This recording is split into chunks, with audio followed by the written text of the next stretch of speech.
اس وقت جناب آپ دیکھ رہے ہوں گے میں گورنمنٹ گرلز ہائی اسکول بوٹا اٹک کے پاس موجود ہوں.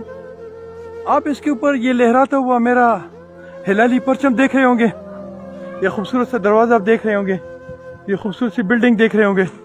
آئے میں آپ کو تھوڑا سا اس کے رستے کی پوزیشن دکھاتا ہوں کہ یہاں کے جو غیور عوام ہیں ان کے بچوں کے رستے کی کیا پوزیشن ہے.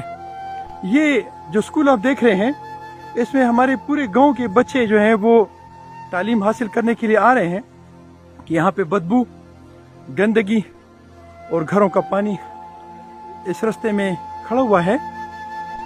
جو اکثر ہمارے ڈی سی صاحبان اور ہمارے ہیلتھ سے ریلیٹڈ لوگ جو ہیں وہ اکثر جب یہاں آتے ہیں تو وہ ڈینگی ڈھونڈتے ہیں. تو میں کہتا ہوں کہ اگر آپ ڈینگی ڈھونڈنا چاہتے ہیں تو آپ یہاں آ جائیں. یہ ہے جناب میرے دیس کا نوحہ جس کے راستے دیکھنے سے تعلق رکھتے ہیں. اس میں آنے والی بچیاں اور سٹاف اس کیچڑ اور گندے پانی سے ہوتا ہوا گزرتا ہے. ایجوکیشن ڈپارٹمنٹ اس سائڈ پہ دیکھنے سے منقاصر ہے.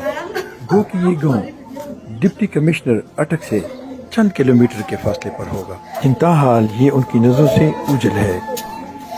ویسے تو اٹک شہیدوں کی سرزمین، غازیوں کی سرزمین، غیرتیوں کی سرزمین ہے، لیکن ہماری بچوں کی تعلیم کے سلسلے میں ہمارے اسکولوں کی حالت دیکھنے سے تعلق رکھتی ہے. اور اس سے زیادہ افسوس کی بات تو یہ ہے کہ یہاں کے منتخب عوامی نمائندے ٹوٹلی خاموش.